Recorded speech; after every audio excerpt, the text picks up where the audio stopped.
能斩断这3种恶缘的人，福报绝对不会浅。无论你有多么的善良，在这3件事情上，你都必须心狠，因为这3件事上的心软不叫慈悲，叫共业。真正读懂佛法的人，心里都藏着一把刀，不是用来伤人，而是用来斩断那些以善意为名，实则让双方都陷入更深业障的执念。佛陀在世时曾对弟子说过一句让人震惊的话，不是叫他们去爱更多的人，不是叫他们去忍更多的苦，而是告诉他们，有些缘留着是毒，有些人放手才是慈悲，有些时候心狠一点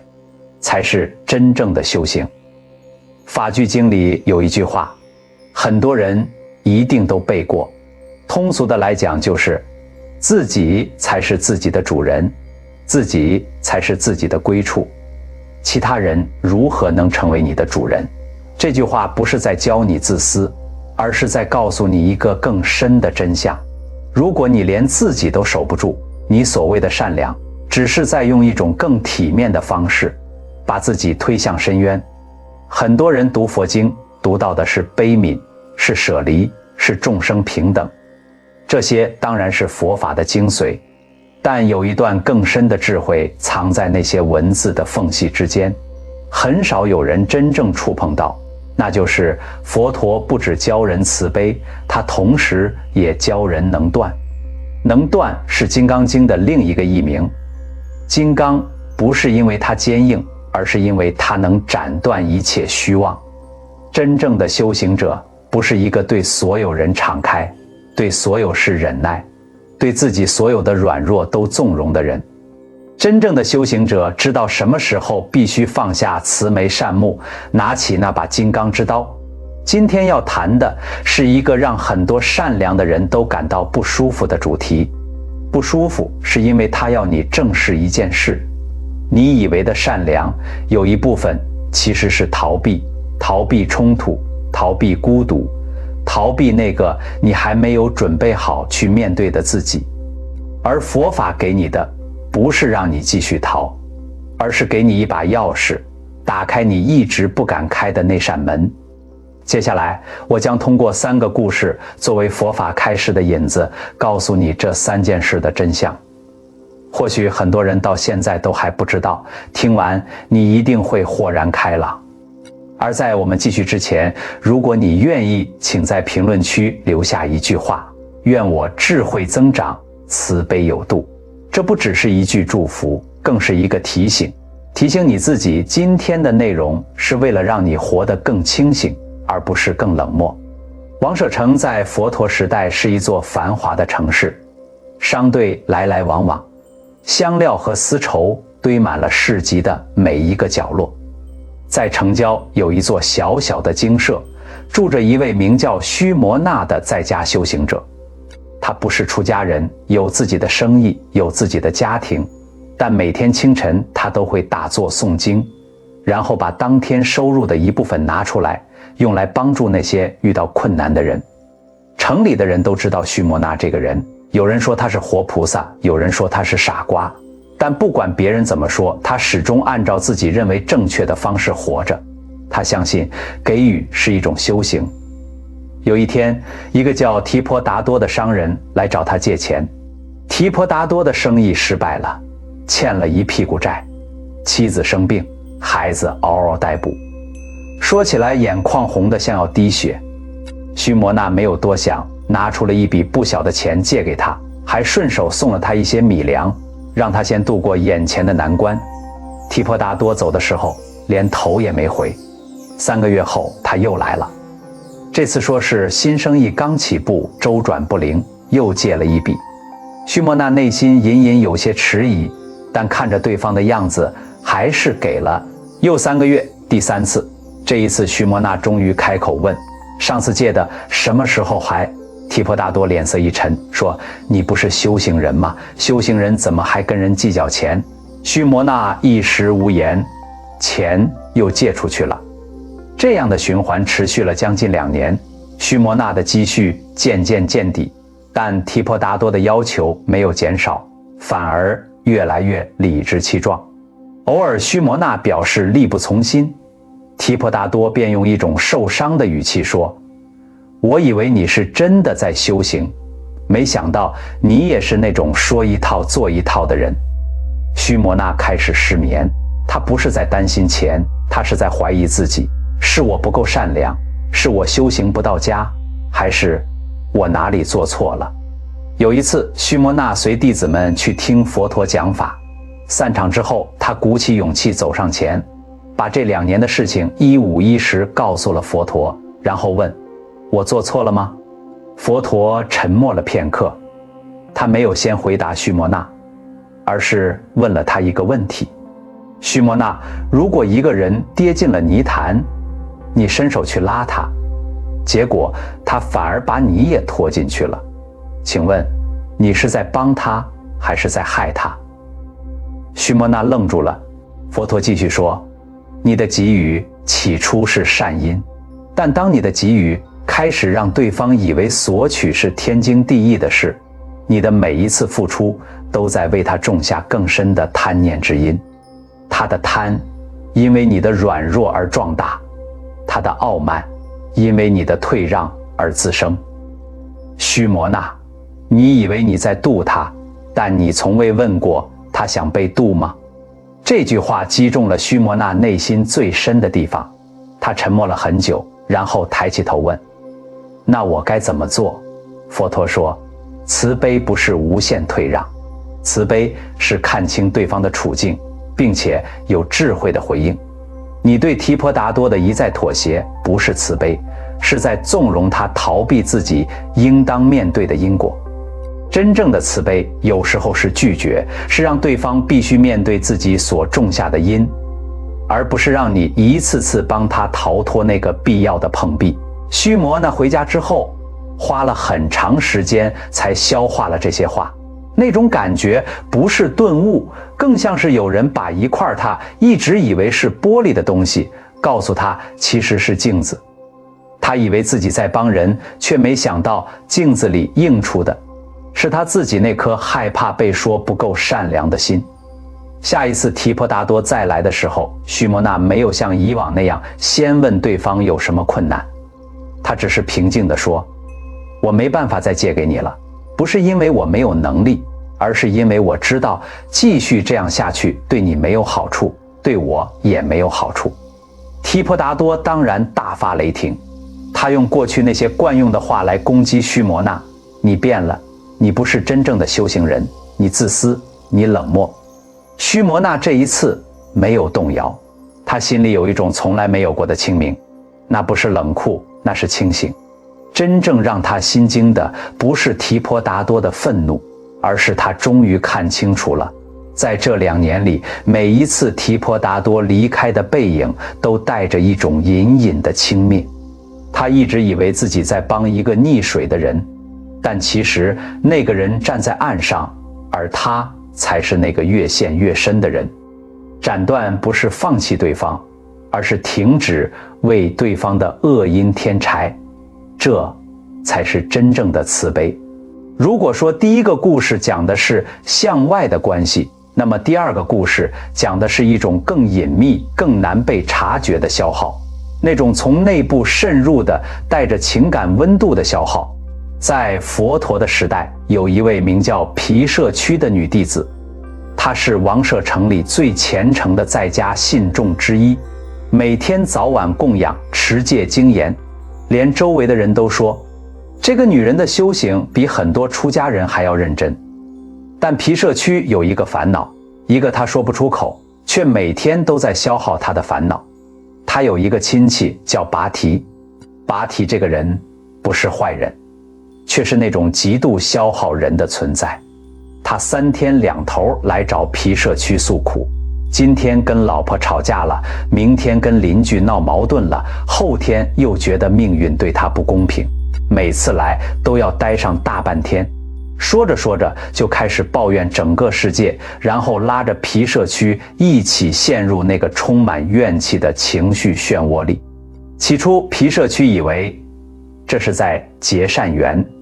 是在帮助一个需要倾听的人。他耐心地听，温柔地开导，甚至专门为他念经回向，希望他能从那些烦恼中走出来。但拔提从来没有走出来。他每次离开之后，下一次来访时带来的是更多的抱怨，更深的怨气，仿佛皮社区的每一次耐心倾听都给了他一个更大的容器，让他可以盛放更多的负面情绪。最让皮社区痛苦的不是拔提，而是他发现每次拔提离开之后，他要花很长时间才能重新平静下来。早晚的课诵变得心不在焉，打坐时脑海里浮现的不是空明，而是拔提那张诉说不完苦难的脸。他的内心道场开始有了裂缝。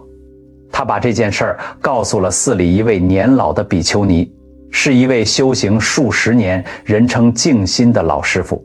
皮社区把一切说完，然后问：我是不是应该对他更有耐心？是不是我的修行还不够，才会被他影响？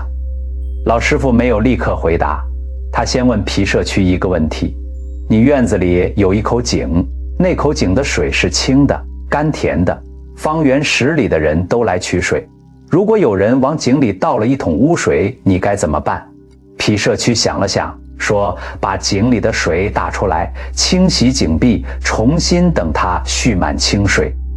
老师傅点点头，那如果每次你清好了，他又来倒？皮社区沉默了。老师傅说，修行不是要你变成一口无底的深井，让所有人无限制地往里面倒东西。心是道场，道场是需要守护的。维摩诘经里有一句话：直心是道场。直心不是软心，不是烂慈悲，直心是对自己内心最真实状态的觉知与守护。你现在的状态不是在帮拔提修行，而是在让他的烦恼成了你的烦恼，让他的业开始染你的心。皮社区听到这里，眼泪无声地流下来，不是因为委屈，而是因为一种深深的认出，他终于明白这2年来那种被掏空的感觉从何而来。老师傅继续说，慈悲有2种，一种是没有边界的慈悲，它让修行者把自己变成一块海绵，吸进周围所有的苦水，最后自己腐烂。另一种是有智慧边界的慈悲，它像一盏灯，它发光，但它不会因为黑暗太深就让自己熄灭。你要做的不是不再关心拔提，而是先守护好你自己心里的那盏灯。皮社区回家之后，做了一个他曾经以为自己永远不会做的决定。他开始减少与拔提的见面次数，每次他来，他不再陪他在抱怨的漩涡里沉浮，而是温和但清晰地说：我现在需要保留时间给自己的修行。拔提起初有些不满，但出乎意料的是，没过多久，他开始慢慢改变，因为他发现皮社区不再是那个可以无限消耗的倾听者，他的抱怨在他面前失去了出口，他开始不得不面对自己，这是皮社区没有预料到的。他以为他的退后是放弃，没想到那才是真正让对方开始面对自己的开始。内心的道场不是越开放越好，它需要门，需要守护，需要一个清醒的主人。接下来讲第3个故事。那是一个雨季里的傍晚，精舍的回廊上积着薄薄的水，年轻的僧侣阿难陀坐在廊下，手边是一卷他已经翻开了3个月却从来没认真读完的经书。他出家已经2年了，理论上他应该进入更深的修行阶段，应该开始认真禅坐，应该收摄散乱的心，但他总有各种各样的理由把这件事往后推。今天腰有点酸，明天天气太热，后天有师兄来访需要陪伴，下个月再说吧，等心情好了再说吧，等身体好一点再说吧。他不是不想修行，他是太容易对自己产生怜悯。每当他试图让自己坐下来，面对那些烦乱的念头，那个内心深处的声音就会说：不用那么急，你还年轻，修行是一辈子的事，何必这么为难自己？然后他就又放下了经书，又开始在院子里漫无目的的散步。他的师父是一位严厉的长老，名叫舍利弗。这天傍晚，舍利弗走过廊下，看见阿难陀就那样坐着，雨声一片，经书翻开却没看，他没有说话，只是站在那里静静看了很久。阿难陀感觉到师父的目光，有些不好意思，拿起经书做出阅读的样子。舍利弗走过来，在他旁边坐下，问了一个问题：你怕痛吗？阿难陀有些莫名其妙，不知道师父为什么这样问，但还是诚实的回答：怕。舍利弗说：为什么怕？阿难陀想了想，因为痛是不舒服的，没有人喜欢痛苦。舍利弗点点头说：法华经里有一个比喻，讲一个父亲，他的孩子生了病，孩子不知道自己病了，以为自己只是累了，以为休息一下就好了，拒绝喝那碗苦药。父亲没有强迫他，而是设法让他自愿去喝。说到这里，舍利弗停顿了一下：阿难陀，你知道那个生病的孩子在哪里吗？阿难陀低下头，没有说话。舍利弗继续说：你对自己的那份怜悯不是爱护，是溺爱。就像一个父母因为不忍心让孩子吃苦，于是帮他逃开所有的困难，最后养出一个永远没有能力面对风雨的人。你对自己也是一样，每一次你说等一下，再等一下，你以为是在善待自己，但你只是在让那个把你困住的我变得更厚、更重、更难撼动。阿难陀抬起头，他眼眶有些发红，不是委屈，而是某种深处的触动。他问：那我该怎么做？舍利弗没有给他方法，而是问了他最后一个问题：金刚经里佛陀怎么说应无所住而生其心？阿难陀，你现在住在哪里？这个问题像一根刺，精准地插入了阿难陀的某个长期麻木的地方。他住在舒适里，住在那个永远找得到理由推迟改变的自我里，住在那个以温柔对待自己为名，实则在逃避所有真正成长的时刻的幻象里。他第一次清楚地看见，那个他以为在保护自己的声音，不是慈悲，是牢笼；那个他以为在爱自己的习惯，不是温柔，是束缚。他住在里面，还以为那是家。那一夜，阿难陀没有再等，没有再找理由。雨还在下，他展开了那卷经书，认真地读了进去。第一次，没有那个声音来打扰他，不是因为那个声音消失了，而是因为他第一次选择不听他，对自己心狠，不是自我惩罚，而是第一次真正地做了自己的主人。现在我们来看这三个故事背后究竟藏着什么。很多人会把心狠这两个字理解成某种负面的东西，冷漠、绝情、自私。但如果你认真地把这三个故事放在一起看，你会发现这里面的心狠每一次都有一个共同的底色，它不是切断对人的关心，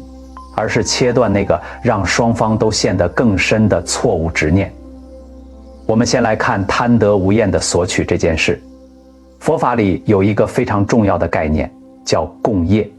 意思是两个人之间的互动会共同创造出一种业力的方向。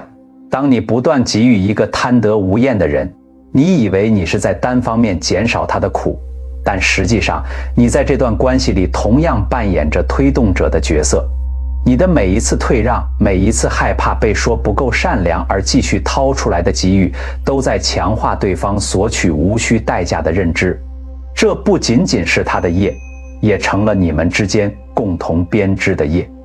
杂阿含经里有一段话，大意是：给予本身是善法，但给予若是出于恐惧、出于面子、出于不敢拒绝，其功德会大打折扣，因为动机已经不净。更深的问题是，这种给予在另一端会喂养出什么样的心？须摩那的故事里，他最终的转折不是学会了自私，而是学会了分辨。分辨什么是真正帮助一个人成长的给予，什么是以善良为名的共谋。当他拒绝了提婆达多，表面上看是一次决裂，但从更长远的业力角度来看，那是他第一次真正尊重了提婆达多作为一个独立的生命个体。他必须面对自己所种下的因，而不是永远有人帮他逃脱。这不是冷漠，这是尊重。再来看消耗你的人和事。皮社区的故事里有一个很值得深思的细节，他的道场不是被坏人破坏的，而是被一个需要帮助的人一点一点侵蚀的。这是一种更隐蔽、更难察觉的消耗，因为它披着善意的外衣，让你很难说不。维摩诘经里有一个令人印象深刻的意象，维摩诘居士说，菩提心是道场，亦无虚假故。这里的道场不是一个物理空间，而是一种心的状态，清明、真实，没有虚假和妄想的心。当一个人的心不断被消耗，被拉入别人的负面漩涡，这颗心就开始失去它作为道场的纯净度。很多人以为修行越深的人应该越能抵抗外界的干扰，这个说法本身没有错，但有一个前提常常被忽略，抵抗的能力是通过持续的守护和修炼而来，而不是通过无限的暴露在消耗中来磨练出来的。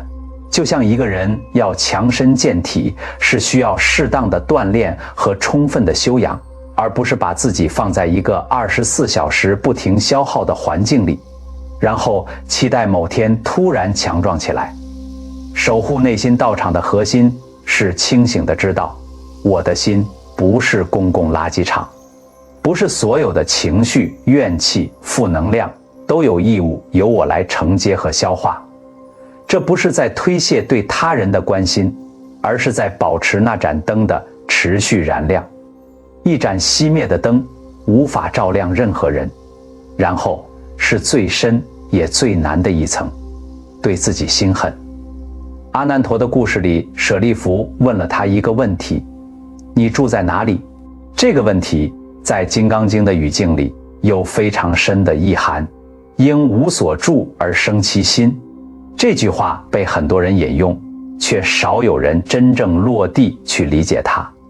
住在佛法里不只是物理层面的停留，而是心对某种状态、某种自我形象、某种习惯的执取和依附。阿难陀住在什么里？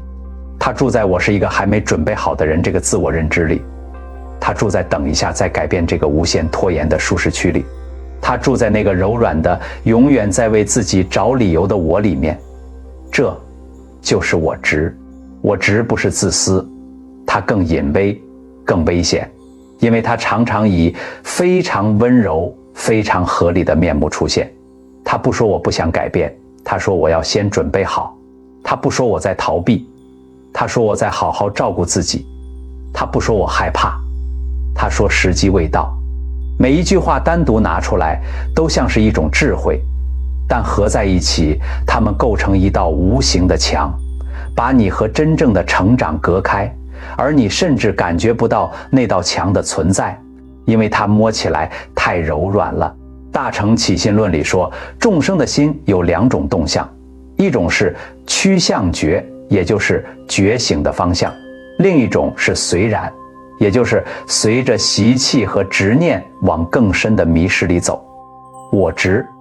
就是随染的一种极为精微的形式，它不需要用贪婪或愤怒来运作，它只需要用温柔体贴自己。不要太急，这些听起来没有任何问题的声音就能把人困在原地，一困就是一生。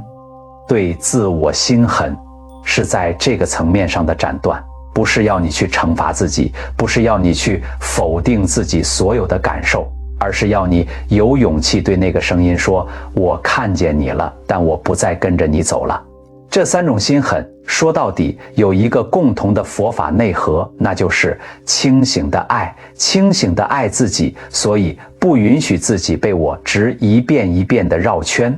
清醒的爱他人，所以不以软弱的妥协来喂养对方的贪念；清醒地守护自己的心，所以不让它沦为无边际的倾倒场。在佛法里有一个修行的核心概念，叫不放逸。法句经开篇就提到，不放逸是不死道，放逸是死亡道。不放逸者不死，放逸者如已死。这里的放逸不只是指行为上的懈怠，更深的是指心的那种习惯性的对各种执念、各种情绪、各种理所当然的随顺和纵容。不放逸对自己就是对那个惯于找借口、惯于拖延、惯于以善待自己为名逃避成长的我执，保持高度的清醒和节制。不放逸对他人就是清楚的知道，真正的帮助不是无限度的给予，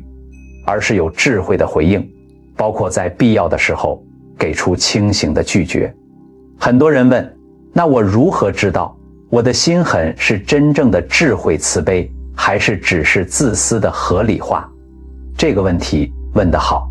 判断的标准不在于你的行为有多强硬或多温和，而在于你的出发点。如果你的心狠背后是一种清明的觉知，是真的看清楚了某段关系或某种模式对双方的损耗，是出于让双方都能更真实地面对自己，那它是智慧。如果你的心狠背后是逃避、是厌倦、是对某人的轻视，那它就只是包裹了一层佛学外衣的冷漠。智慧与冷漠之间只有一层之隔，那一层叫做动机。在那个动机里有没有真实的慈悲？那个慈悲是对方真正需要的，还是你认为对方应该需要的？这两个问题是每一个在修行路上试图做到悲智双运的人都需要反复问自己的。它没有固定的答案，因为每一段关系、每一个情境都不同。但能够持续问这个问题本身就已经是一种修行了。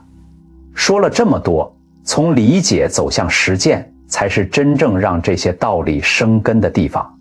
面对那些贪得无厌的索取，有一个可以真正操作的方式，叫做清明观察。在你准备给予任何东西之前，不管是金钱、时间、情绪支持还是精力，先停下来问自己3个问题。第一，这次给予我是出于真正的意愿，还是出于害怕被否定？第二，这次给予对方是否有能力承担属于他自己的那份责任，而我的帮助是否在代替他承担？第三，如果我这次拒绝，最真实的结果会是什么？这3个问题不是要你变得计较，而是要你在每一次给予之前真正清醒地知道你在做什么以及为什么。很多人发现，当他们诚实地回答第一个问题时，才发现自己大多数时候的给予其实不是来自爱，而是来自某种深层的恐惧，害怕被说自私，害怕失去对方的认可，害怕破坏那种善良的人的自我形象。这个发现本身就是一种巨大的解放。一旦你看清楚这个动机，你就不再需要用心狠来对抗对方，因为你根本不是在对抗对方，你只是在做一个清醒的选择，回应自己内心真实的声音。拒绝也可以温柔，温柔的拒绝不需要解释一大堆，不需要道歉，不需要补偿，你只需要说，这件事我现在没有办法做到，就这一句，不需要更多。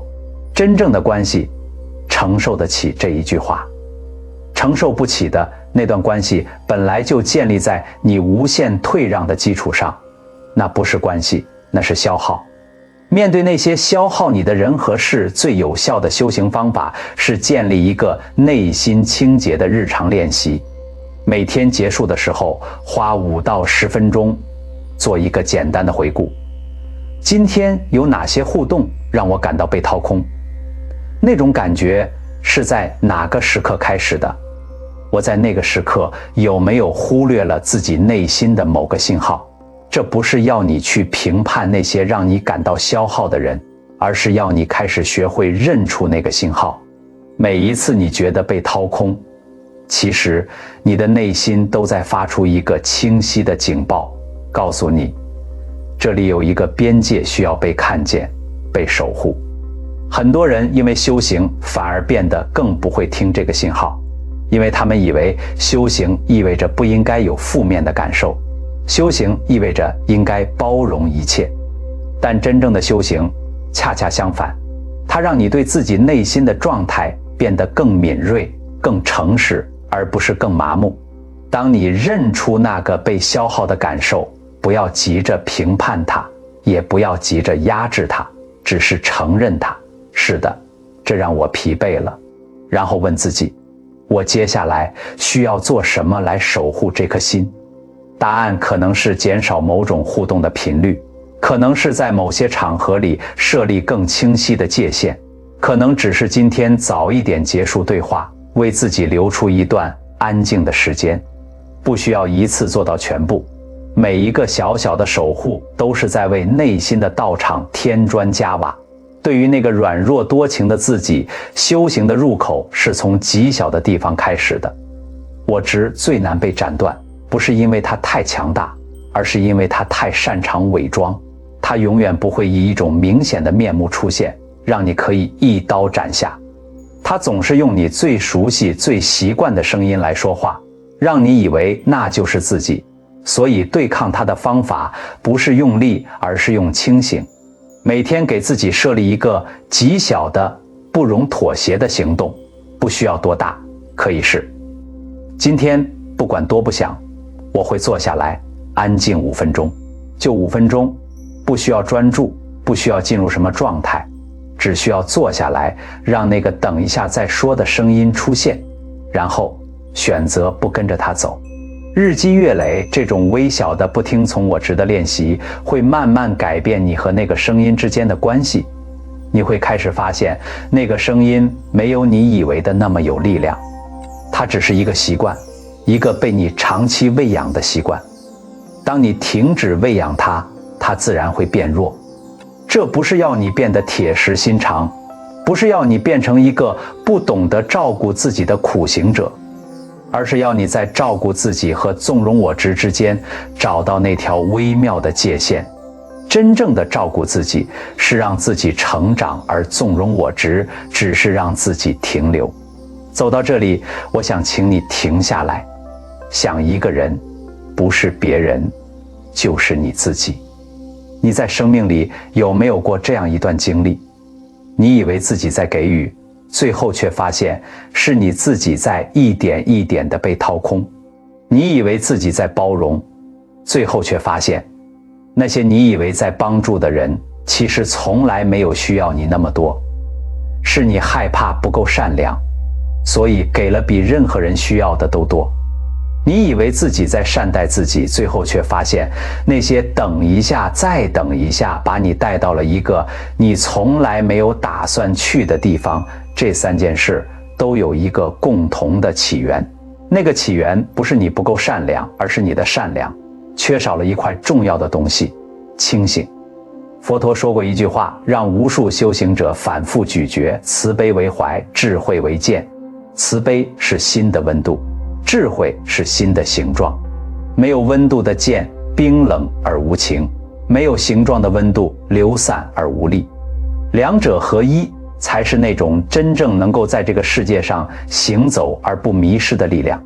心狠不是让你变成一个冷漠的人，而是让你成为一个清醒的人。清醒地知道哪些给予是在渡人，哪些是在逆己。清醒地知道哪些包容是在守护关系，哪些是在拱手让出自己的道场。清醒地知道哪些对自己的温柔是真正的滋养，哪些只是我直穿着柔软衣服在你心里溜达。金刚经的最后有一个谶语，很多人都背过：一切有为法，如梦幻泡影，如露亦如电，应作如是观。这不是在叫你对什么都无所谓，而是在提醒你，所有的执着，包括对我是一个善良的人这个自我形象的执着，都是幻象。当你放下那个非要证明自己有多善良的心，你才能真正自由地选择何时给予，何时拒绝，何时伸手，何时放手，何时对他人温柔，何时对自己下刀。真正的善良是一种选择，不是一种证明。你不需要用无限的退让来证明你有爱，不需要用无限的消耗来证明你在修行，不需要用无限的拖延来证明你在善待自己。你只需要在每一个当下清醒地问自己，这一次真正对的事情是什么，然后有勇气去做它。这个问题没有一个放之四海而皆准的答案，但我相信，当你走过今天这些故事，当你真正坐下来去感受须摩那的清明、毗舍区的守护、阿难陀的觉醒，你心里其实已经知道答案了。你一直都知道，你只是还没有决定要不要听它。今天的内容到这里就结束了。如果这些话在你心里留下了什么，不管是一个问题、一个画面，还是一种你说不清楚但就是被触动了的感受，我希望你能点个赞，点个热推，今天的内容就会被更多的人看见。或者有什么你想说的话，把它留在评论区。你不需要说得多完整，哪怕只是一个字，你的留言本身就是一次和自己内心的对话。如果你认为身边有人也在经历这种善良却不快乐的困境，把这个视频分享给他。有时候，一个人最需要听到的不是你已经够好了，而是你可以更清醒。记得订阅，开启小铃铛，我们下次见。